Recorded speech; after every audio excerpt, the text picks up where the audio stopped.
Welcome back to our Ruched YouTube channel. In today's class, we're going to learn how to make this beautiful, simple top with side ruche effect. It also has a slit at the center front. Can you see the ruche effect that we have on both sides of the front?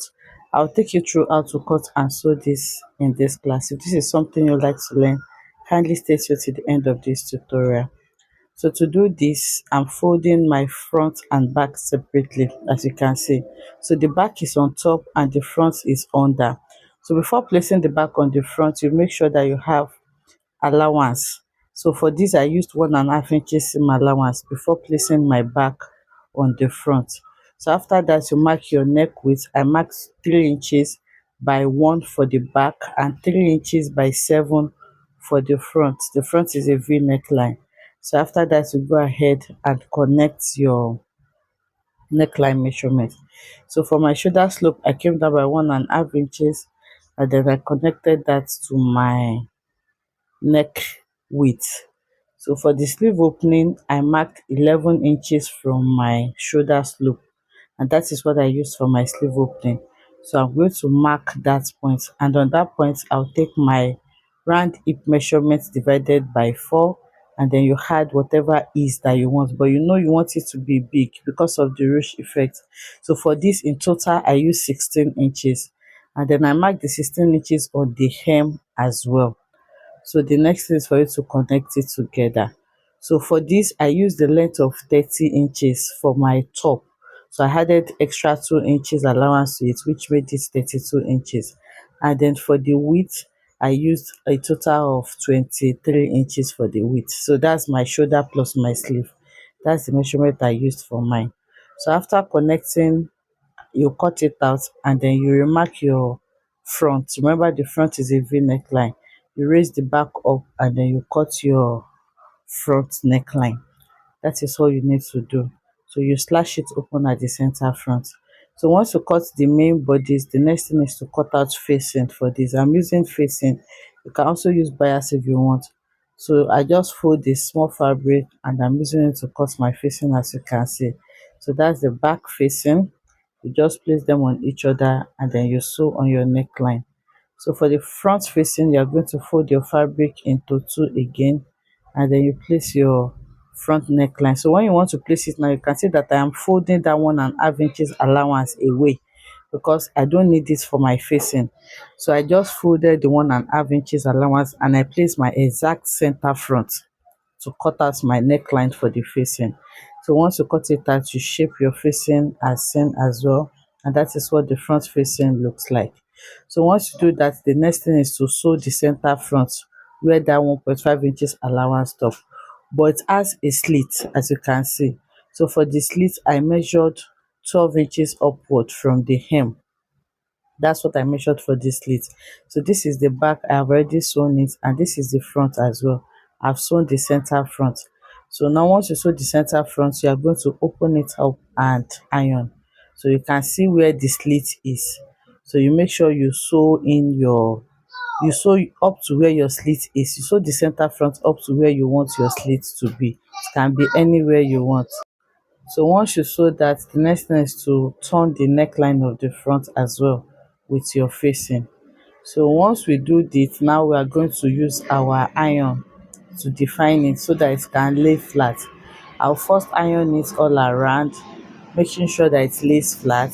Then after ironing it, I'm going to take my hemming gum and then put it under the facing, so that I can use it to permanently glue it down.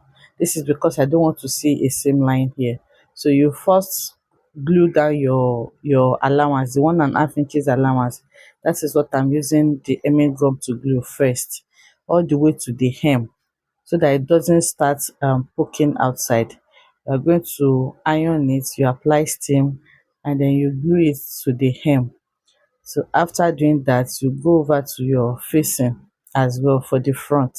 You will not glue the back yet, because that's where you're going to turn it on the shoulder. You can see that I flipped to the right side and I ironed again. So now I will lift the facing up as well, and then cut a little bit of hemming gum to place all around it. And then with my hot iron, I'm going to glue them together. So once you iron it on the wrong side to glue, you check the right side as well, so that you will not make mistake and then I make it wrong put on the right side. So you just use your steam, apply enough steam on it so that it can glue very well. So once you do that, you check it on the right side and then you iron it as well.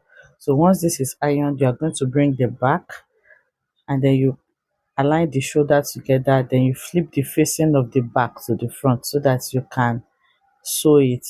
So you do the same thing for the other side. I have sewn mine now and I've also weaved it.